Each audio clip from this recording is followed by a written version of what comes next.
तो जी मेरी बहुत वीडियोस के अंदर ना आपने देखा होगा कि मैं हर वीडियो के अंदर आपको बताता हूँ कि ये जो 10 से 20 लाख का या 10 से 25 लाख रुपए का जो ब्रैकेट है उसके अंदर आप जो है ना किसी भी सेगमेंट की गाड़ी उठा सकते हो, क्योंकि ये है इंडियन मार्केट।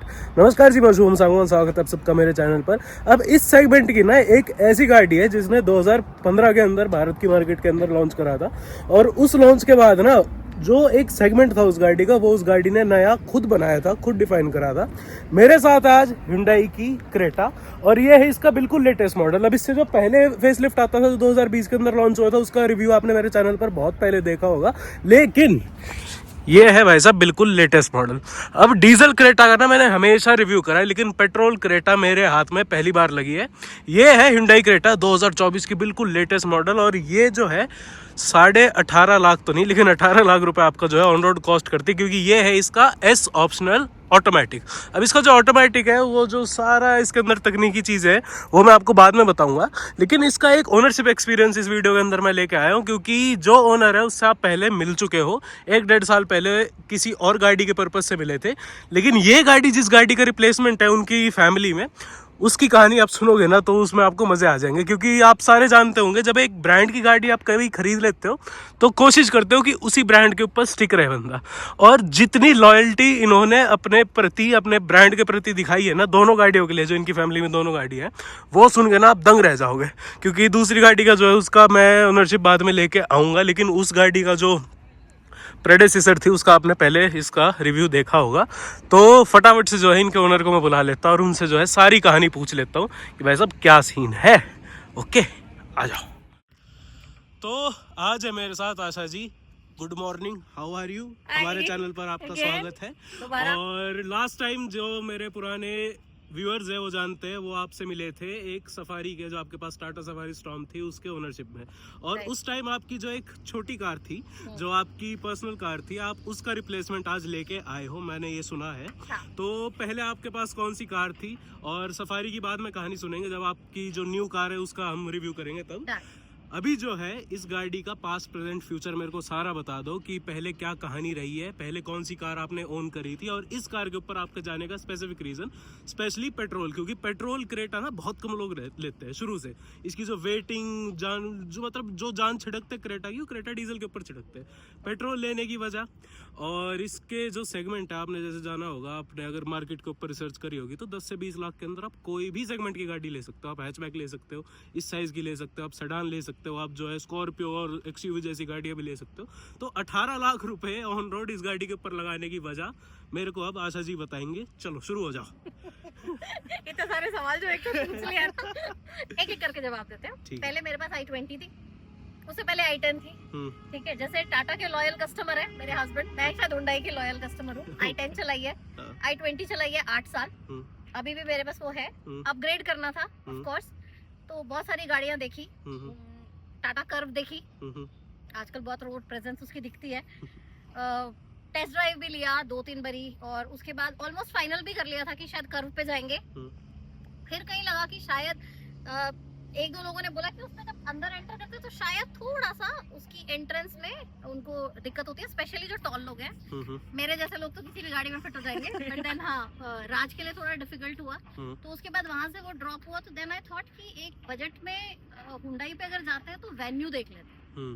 वेन्यू देखी तो 15 लाख टॉप मॉडल, 15 समथिंग, तो लगा कि यार 15 पे जाना है। तो जब डिस्कस कर रहे थे तो लोगों ने बोला कि एक बार सोनेट भी देख लो, उसमें ज्यादा अच्छे फीचर्स हैं अगर वेन्यू के साथ कुछ देखना है तो।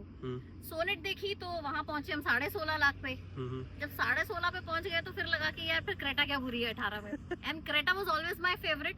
डीजल गाड़ी मैंने पर्सनली कभी नहीं चलाई। सफारी को अगर मैं छोड़ देती हूँ तो जो मैंने कुछ टाइम चलाई है, थोड़ी बहुत देर, हस्बैंड की गाड़ी उधार मांग के, वो अलग बात है। बट देन मैंने शुरू से पेट्रोल चलाई है। मेरी गाड़ी चलती कितनी है, घर से मेरे बुटीक तक, बुटीक से घर तक 10-15 किलोमीटर। मुझे लगता है कि पेट्रोल गाड़ी 15 साल चलेगी, ऑल्दो 15 साल चलानी किसी ने नहीं होती, बट देन मेरी यूसेज बहुत लिमिटेड है, तो मुझे लगा पेट्रोल गाड़ी पे जाना चाहिए। डीजल गाड़ी कब बंद कर देते हैं, अभी 10 साल कर दिया, कल को क्या रिजल्ट आएगा उसका मुझे नहीं पता, तो I don't want to take that risk. And then personally भी मुझे लगता है कि मैं पेट्रोल, क्योंकि शुरू से वही चलाई है, मुझे पेट्रोल ही पसंद है। Creta was my favourite when, जब मैंने अपनी i20 करीब 3-4 साल चला ली थी, i20 भी मैंने बहुत बहुत बहुत मतलब प्यार करके ली थी। i10 4 साल चलाई थी, 4 साल के बाद रिटर्न कर दी थी क्योंकि i20 के बगैर रहा नहीं जा रहा था। ऑनेस्टली नहीं रहा जा रहा था। तो मतलब ये वाला हाल होता था कि अगर कभी गाड़ी पीछे रह गई है तो मैं आगे अपने रेयर व्यू मिरर से उसको देखती रहूंगी i20 को, और अगर कहीं दिख गई तो पीछे उसके लग जाऊंगी। फिर जहां तक भी कई बार तो ऐसा हुआ एक दो बारी कि मैं अलग ही जगह पहुंच गई, फिर रियलाइज हुआ ओ शिट यहाँ नहीं जाना था मुझे। i20 के पीछे गलत आ गई। देन उसके बाद जब कभी भी सोचा था तो मेरे को यही था कि शायद मैं क्रेटा ही लूंगी, बट देन थोड़ा सा क्योंकि बजट के बाहर जा रही थी तो हम 15-16 के आसपास का सोच रहे थे। बट 15-16 के बाद फिर ये वाली डिफरेंट सेगमेंट, बड़ी गाड़ी है, कंफर्ट बहुत अच्छा है। ऑनेस्टली जब तक बाहर से देख रही थी तो मुझे लग रहा था कि ठीक है, ओके ओके ओके, बट अंदर बैठ के मजा आ गया। अच्छा, सच में ही मजा आ गया। मतलब माही की लैंग्वेज में बात करूँ तो फील आ गई। फील आ गई, फील आ ठीक है, गई। फील आ गई। अब फील की मैं ऊपर आऊँ ना, इसका जो है पहली बात तो 2015 में लॉन्च हुई थी क्रेटा। हाँ, फिर उसके बाद 2020 में आया था जो ये शेप है, ये पर्टिकुलर शेप 2020 में आया था। अब जो लेटेस्ट ये 2023 के अंदर इनने ये जो लॉन्च करा, ये बहुत विवादों में रही है इसके लुक्स की वजह से। अगर आपको ना पता हो तो मैं बता दूं, इसके जो लुक्स है ना लोगों को नहीं पसंद आए। लेकिन क्रेटा का शुरू से ऐसा है, जो कार इंथुजियास्ट है वो ढंग से पहचानते हैं कि क्रेटा 2020 और ये वाला जो इनका वेरिएंट था ना, ये शुरू से ऐसे है कि लॉन्च करते ही लोगों को अजीब लगता है डिजाइन, लेकिन थोड़े टाइम बाद ना लोग अडेप्ट करने लग जाते हैं। Correct right here. मैं भी अगर आज कंपेयर करूं, मैं अगर इसका लुक देखूं और जो फर्स्ट लॉन्च हुई थी क्रेटा, अगर उसका लुक देखूं तो वो क्रेटा बहुत बड़ी स्पेशियस गाड़ी लगती है। बट देन अगर ये थोड़ी कॉम्पैक्ट भी लग रही है, तब भी अगर आप अंदर बैठोगे तो स्पेस में आपको कहीं कॉम्प्रोमाइज नहीं लगेगा। पीछे की सीट्स इतनी उसका जो सिटिंग एरिया है वो इतना बढ़िया है, इतना कंफर्टेबल है कि इट फील्स गुड। अंदर बैठ करके आपको नहीं फील होएगा, और बाहर it's not looking that bad. Again अगर आप कंपेयर करोगे, पहले वाली गाड़ी मस्कुलर लगती थी, ये थोड़ी सी कंपैक्ट, थोड़ी सी सोफिस्टिकेटेड गाड़ी लगती है। तो वो एक कंपैरिजन में ऑफ कोर्स जिन लोगों को थोड़ी दबंग गाड़ी चलाने का मन करता है उनके लिए ये ऑफ कोर्स ये डिजाइन एक हमेशा ही एक वो रहेगा कि हाँ नहीं यार, क्रेटा को चेंज करके बड़ा अजीब सा बना दिया, छोटी सी। एंड बहुत सारे लोगों को तो ये लगता है कि अगर आगे से देखोगे तो वेन्यू, एक्स्टर और ये ऑलमोस्ट सेम जैसी नजर आ सारे इन्हें डिजाइन लैंग्वेज एक तो एक सा कर रखा है गाड़ी का, ऐसे ऐसे स्ट्रेच कर दिया है। हाँ। फिर देन ऑफ कोर्स मुझे ये लगता है कि अगर मैं इसके लुक्स देखूं तो नॉट बैड। कंपैरिजन किसी के साथ नहीं कर रही हूँ मैं, पुराने के साथ या नए के साथ। If I look at this, modern design है, स्मार्ट है, देखने में अच्छी लगती है, रात को लाइट्स अच्छी लग रही है, ठीक है, और टॉप ऑफ एवरीथिंग अंदर बैठ करके मजा आ रहा है, चलाने में कंफर्टेबल है, बैठने में कंफर्टेबल है, वो ज्यादा इम्पोर्टेंट। ठीक है। अब डिज़ाइन की बात करें ना तो एक स्कोडा की प्यारी सी गाड़ी आती है कुशाक। क्योंकि मैं पर्सनल बताऊं तो मैंने आपसे बात करी थी, पर्सनल एंड पे मैंने बात करी थी कि आपने कुशाक को सजेस्ट करा ही क्यों नहीं, क्योंकि इसी सेगमेंट में आती है। इस गाड़ी से बहुत ज़्यादा पावरफुल है, अगर आप पेट्रोल के ऊपर भी जाना चाहो बहुत ज़्यादा इमेंसली पावरफुल है वो गाड़ी। लेकिन वही बात है, ये जो 18 लाख है इसके ब्रैकेट में आपको उसका भी टॉप मॉडल मिल सकता है एक हिसाब से, अगर ऑटोमेटिक के ऊपर आप जाना चाहते हैं। मैंने कुशाक नहीं कंसीडर करी क्योंकि समहाउ मुझे कुशाक उतनी पसंद नहीं है। मेरे को अगर स्कोडा पे जाना है तो मुझे उसकी सलाविया ज्यादा अच्छी लग रही थी। मैंने सलाविया की टेस्ट ड्राइव भी ली थी, but again that was plus 19 lakh. तो फिर मेरे को लगा कि नहीं, सेडान पे 19 लाख, तो उस प्राइस में मेरे को एक्सयूवी मिल गई 18 समथिंग, तो मुझे लगता है ये बेटर चॉइस है। कुशाक समहाउ मुझे नहीं, मेरे को जची नहीं है, मैंने उसको कंसीडर भी नहीं किया कभी। अच्छा, तो कंसीडरेशन में हाँ आपने बताया आप कर्व देख के आए थे। हाँ, कर्व देख, चला कर देखी थी? चला के भी देखी थी। क्या लगा, क्या फर्क है दोनों गाड़ियों में, और उस गाड़ी के अंदर कमी क्या लगी जो आप इस गाड़ी के ऊपर पर्टिकुलरली गए? क्योंकि एकदम मॉडर्न डिजाइन है, वो अलग ही गाड़ी है, वो कूपे डिजाइन दे रखा है उसके अंदर। देखो मेरे को उस गाड़ी में एज सच कोई मेजर कमी नजर नहीं आई, बट देन कुछ चीजें मैंने कंसीडर करी कि अभी कर्व जस्ट लॉन्च हुई है, उसका मार्केट, उसका ऑन रोड प्रेजेंस कैसा रहेगा, उसकी परफॉर्मेंस कैसी रहेगी, मुझे नहीं पता था। ठीक है, बट कर्व ये सॉरी क्रेटा की अगर बात करें तो क्रेटा हम बहुत टाइम से देख रहे हैं, ट्राइड एंड टेस्टेड गाड़ी। ब्रांड ही टेस्ट कर दिया आपने ढंग से पकड़ के टेस्ट कर रखा है ब्रांड आपने। हाँ, ब्रांड ऑफ कोर्स 12 साल से हुंडई चला रही हूँ, तो मुझे एक फेथ, एक ट्रस्ट लेवल होता है ना, तो हुंडई पे एक ट्रस्ट लेवल था। ऑल्दो ऐसा नहीं है कि टाटा की गाड़ी नहीं थी, सफारी तुमने देखी है, स्ट्रॉम चलाई है, उससे पहले डायकॉट चलाई है, उससे पहले जो फर्स्ट सफारी आती थी, ऐसा बहुत ज्यादा उससे प्रॉब्लम नहीं थी कि टाटा की गाड़ी है। बट ये था कि क्योंकि curve is a new launch, अभी पता नहीं उसका क्या मार्केट फीडबैक आएगा। जैसे नेक्सॉन के बारे में थोड़ा सा सुनते हैं कि कभी कहीं खड़ी हो जाती है, तो वो वाला एक रिस्क लेना नहीं चाहते थे। नॉट श्योर ऐसा कुछ होता है या नहीं होता, मुझे नहीं पता, बट देन एक था दिमाग में कि कहीं 32 लाख रुपए वो ना। देके रिस्क ले लिया आपने फिर। हाँ? वही सेम ब्रांड का तो आप सफारी ले आए। हाँ लेटेस्ट लेके आओ, सफारी ले 32 आए। लाख रुपए लगा दिए उसमें। बात Top तो वही model आ गई लिया है। ना, रिस्क तो ब्रांड फैक्टर है उसके अंदर। नहीं बट देन सफारी से हम यूज टू है, क्योंकि अब ये ऑन द रोड चौथी सफारी होगी हमारे पास, ठीक है। तो एंड फिर भी एज आई सेड, राज को हमेशा से ही सफारी चलाने का शौक है, उन्हें पसंद भी वही है, तो फिर ठीक है, he is driving A safari. Tata loyalty customer वहाँ बैठे, Hyundai वाले यहाँ बैठे हुए, तो कोई आपको लॉयल्टी बोनस नहीं दिया उन लोगों ने कि इतने साल नहीं से दिया, चला रही नहीं हो? दिया, ये कुछ टाटा करो। वालों ने भी नहीं दिया, Hyundai वालों ने भी नहीं दिया। बहुत बेहतरीन। तो ये आ गया आपकी जो है बाइंग, उसके अंदर वही बात है, 18 लाख रुपए की आपको ऑन रोड पड़ी। अब आ जाता हूँ इसके एक्सपीरियंस के अंदर, कितना टाइम हुआ है लिए हुए, और जो है बाकी जो आपने गाड़ियां चलाई हैं उनके हिसाब से आपको कितनी कुछ, मतलब कितना कुछ वर्थ लग रहा है 18 लाख रुपए, और कहीं आपके दिमाग में यूं है कि 18 लाख रुपए इसके अलावा किसी और गाड़ी पे लगा लेती बाय चांस? नहीं, मेरे को ऐसा बिल्कुल भी नहीं है कि कहीं और लगा देती, बिल्कुल भी नहीं सोचा ऐसा। हाँ, जब तक हम देख रहे थे तब तक सोच रहे थे कि क्या क्या क्या, but then it's a good buying. मैंने 15 तारीख को गाड़ी खरीदी थी, अराउंड 300 किलोमीटर चला चुकी हूँ मैं इसको, अच्छा, ठीक है। And till the time experience is good, it's wonderful, कोई प्रॉब्लम नहीं है किसी भी तरह की। ऑटोमेटिक गाड़ी है तो एक्सपीरियंस मैं ऐसे डिफरेंशिएट ज्यादा नहीं कर पाऊंगी, क्योंकि अभी तक मैनुअल चला रही थी, अब ऑटोमेटिक पे अपग्रेड हुआ है तो कितना लगता है, रिलीफ हाँ। मिल रहा है? हाँ, कितना रिलीफ मिल रहा है ऑटोमेटिक चला के? बस ऐसा लग रहा है सो ही ना जाऊं किसी गाड़ी में चलाते चलाते। एक्चुअली मतलब कुछ करना ही नहीं है, आप बैठे हुए हो आराम से गाने सुन रहे हो, मजा आ रहा है जिंदगी का। तो अब आ जाता हूँ, देखो क्रेटा मैं ये मानूंगा, हाँ अपने सेगमेंट के हिसाब से गाड़ी अंदर से कंफर्टेबल है, बहुत ठीक है। आप आगे भी बैठो, पीछे भी जगह अच्छी मिलती है, तो कंफर्ट के हिसाब से, और आपकी जैसे हाइट की मैं तारीफ करूँ तो बहुत अच्छी हाइट है आपकी, उस हिसाब से अगर उस हिसाब से अगर मैं बात करूँ तो अंदर बैठ के आपको कितना कुछ व्यूइंग में कितने मजे आते हैं, कितना कुछ कॉन्फिडेंट फील करवाते हैं। और i20 से आप अपग्रेड कराया आपने, देखो एक एसयूवी आपके लिए तो है ये गाड़ी, अच्छी खासी एसयूवी वाला सेगमेंट के अंदर आप आए हो, कितना कुछ आपको जो है कॉन्फिडेंस के अंदर बूस्ट फील होता है इसको चलाने के बाद। कहीं यूँ फील होता है जैसे काली क्रेटा ले ली, बदमाशी कहीं कुदा दूं, किसी के ऊपर चढ़ा दूं, ऐसा कुछ फील हो रहा हो?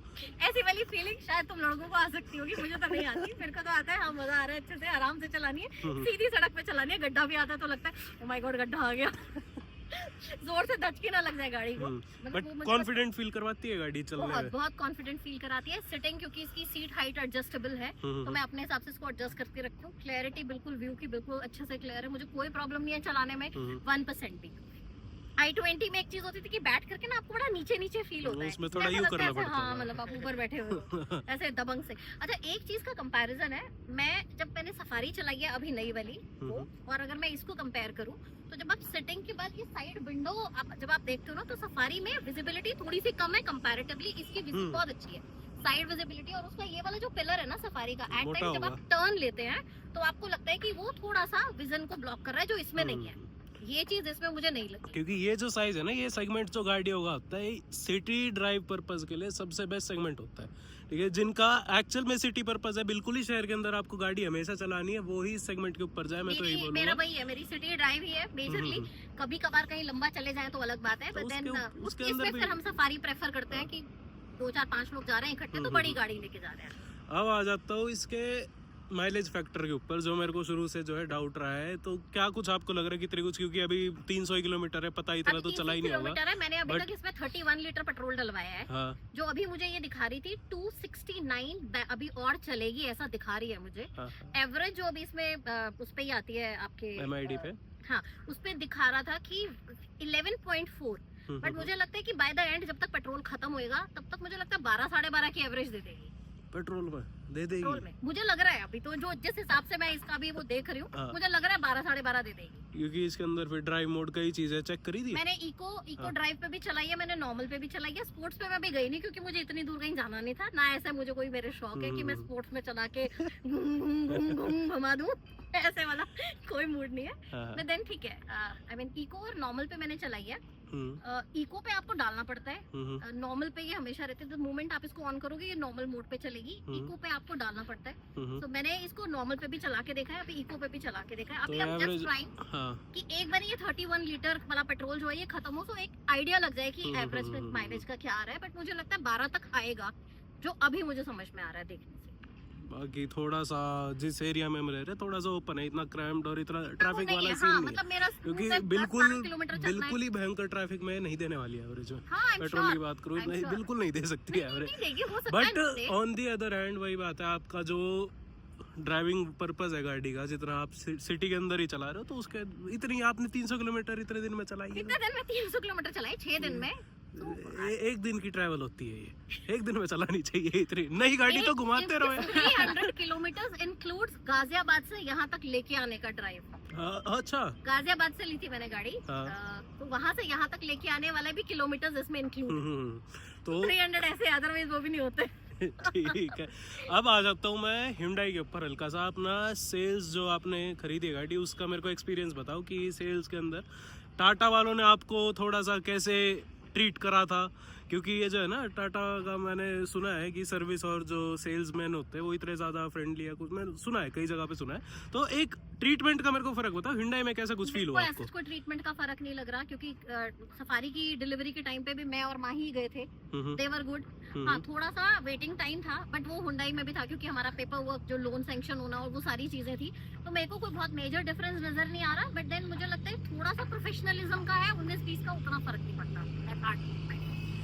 Both are good. ओके, अब मुझे लगता है हर कोई चाहता है कि अपने सर्विस फ्रंट पे, आई मीन कस्टमर हैंडलिंग पे बेस्ट काम करे, क्योंकि वो एक चीज है जिससे आपकी सेल बढ़नी है और घटनी है। ठीक है, तो मुझे टाटा में भी कोई प्रॉब्लम नजर नहीं आई। Hyundai is always. तो अब अपनी गाड़ी जो बंदा लेता है वो एक्सपेक्ट बहुत ज़्यादा करता है, लेकिन अभी तक 300 किलोमीटर में मैं आपसे पूछूं भी क्या कि कमी क्या है इस गाड़ी के अंदर, तो एक देखो, अभी तो मैं बीइंग ऑनेस्ट नहीं बता पाऊंगी, हाँ। क्योंकि मुझे अभी कमी तो लगी नहीं रही। चली इतनी सी है, इतनी सी दूर चलाने पे कमियां कहाँ से निकालें? अभी तो यही है, अच्छा लग रहा है, नई गाड़ी है। और नई गाड़ी में वैसे भी कुछ चीजें बाय डिफॉल्ट नजर नहीं आ रही होती, आप एक्साइटेड इतना होते हो ना खुशी में, आंखों के आगे अंधेरा छा जाता अंधेरा है। बस। वो क्या कहते हैं ना, सावन के अंधे को हरा ही हरा दिख रहा है, तो अभी मैं वो अंधी हो रखी हूँ, सावन के अंधे हरा हरा दिख रहा है। इस पर्टिकुलर मॉडल जो है इस ऑप्शनल, इसके ऊपर जाने की वजह या मेरे बजट में आ रहा था। SX ऑप्शनल में तो बहुत कुछ ही है, वो खैर उतने फीचर्स हम यूज नहीं करते हैं। नहीं चाहिए, ADAS वडास कुछ नहीं चाहिए। हाँ, मुझे नहीं लगता। रिवर्स कैमरा है ही इसमें, हाँ। और बाकी अंधे थोड़ी ना है यार कि ADAS के बगैर काम ही नहीं चलेगा। दिख रहा है यार, अभी तो होश में गाड़ी चलाते हैं, तो मैं भांडों के थोड़ी ना गाड़ी चला रहे हैं, दिख रहा है। हाँ, यहाँ पे ब्रेक लगाना है, यहाँ पे नहीं लगाना है। इंडियन रोड्स के लिए बना ही नहीं है ADAS, कब गाय माता बीच में आ जाए कुछ नहीं पता। हाँ, तो नहीं, मेरे को नहीं उसकी, मुझे लगता भी नहीं। और एट टाइम्स ना हमें अगर सपोज मेरे ADAS ने काम कर दिया, ब्रेक लगा दिया, पीछे वाले से नहीं लगा तो क्या होगा? आगे से भी बहुत केस होते हैं। सो आई मीन उसकी मुझे उन सब चीजों की जरूरत भी नहीं थी। जो मेरा मेन पर्पस था कि एक तो मेरे को हाइट एडजस्टेबल सीट मिल जाए, ठीक है, और एक मेरे को समझदार से सुंदर सी लगती हुई गाड़ी दिख जाए, उसमें लगे कि हाँ यार गाड़ी है, बस वो सब मिल गया मुझे। अपनी चीजों के लिए आपके लिए एकदम परफेक्ट गाड़ी आपके लिए बैठी है। हाँ, मेरे लिए परफेक्ट। तो ओवरऑल इस वीडियो को जो है ना, मैं एक उसमें सम अप करके आपके लिए आखिरी के सवाल पूछना चाहूँगा कि एक मेरे को बेस्ट थिंग बताओ इस गाड़ी के बारे में जो आपको अच्छी लगी। एक बताओ अभी तक कि हाँ, मैं अगर इसके अलावा किसी और गाड़ी पे चली जाती 18 लाख रुपए किसी और पे लगा देती, या अगर इतना बजट होता तो सेकंड हैंड गाड़ी के ऊपर मैं ऐसी कोई गाड़ी खरीद सकती थी, तो बैक ऑफ द माइंड आपके एक हिसाब से कुछ चला तो होगा। तो हाँ, मेरे को स्कोडा सलाविया एक ऑप्शन लग रहा था कि मैंने जब उसकी टेस्ट ड्राइव ली थी, गाड़ी बहुत जबरदस्त थी, मतलब बहुत अमेजिंग कार, बहुत ही अमेजिंग। वो एक है कि शायद उस पे मैं जा सकती थी अगर क्रेटा पे नहीं जाती तो, बट देन वो थोड़ा सा वही बजट के बाहर हो रही थी, तो वो उसको उस वजह से कंसीडर नहीं किया था। थोड़ा सा ही था, फिर लाख रुपए का फर्क था, 19 और 18 का। बट देन सेडान और XUV का मेरे को थोड़ा सा फर्क मिल गया। The best thing about it is first is the comfort level and the second is the class. Creta मुझे नहीं पता कितने लोग क्रिटिसाइज करता है, बट मुझे ऐसा लगता है कि there is a huge crowd जिसको क्रेटा बहुत पसंद है, क्योंकि तो मूवमेंट जितने भी लोगों को पता चला कि क्रेटा लिया है तो यही सुनेगा था, वाओ क्रेटा लिया, वाओ क्रेटा लिया, वाओ। वो अभी तक तो वही दो चीजें हैं जो मुझे बहुत अच्छी लग रही है।